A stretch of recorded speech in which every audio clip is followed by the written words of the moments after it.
બનાસકાંઠા જિલ્લાના ડીસા તાલુકાના ભીલડી મેઇન બજારના રોડ પરના દબાણો દૂર કરવાની કામગીરી હાથ ધરવામાં આવી।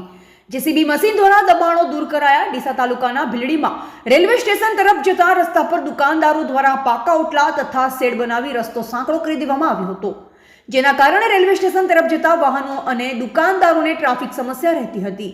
ઉપરાંત અમૃત ભારત યોજના હેઠળ ભીલડી રેલવે સ્ટેશન અને આધુનિકરણ કરવામાં આવી રહ્યું છે, ત્યારે ગ્રામ પંચાયત દ્વારા રસ્તા પરના દબાણદારોના દબાણ દૂર કરવાની નોટિસ ફટકારી હતી, જેથી આ રસ્તા પરના દબાણદાર વેપારીઓએ નવીન ભીલડીના ગ્રામ પંચાયતના સરપંચ સાથે કમિટી બનાવી રસ્તા પરના દબાણ દૂર કરવા માટેની સ્વેચ્છાએ કામગીરી હાથ ધરી, જેમાં શરૂઆતમાં દુકાનો આગળ બનાવેલા શેડ દૂર કર્યા, ત્યારે ફરી એકવાર દુકાન આગળ બનાવેલા પાકા ઓટલાઓ જેસીબીની મદદથી સ્વેચ્છાએ દૂર કરવાની કામગીરી કરવામાં આવી છે।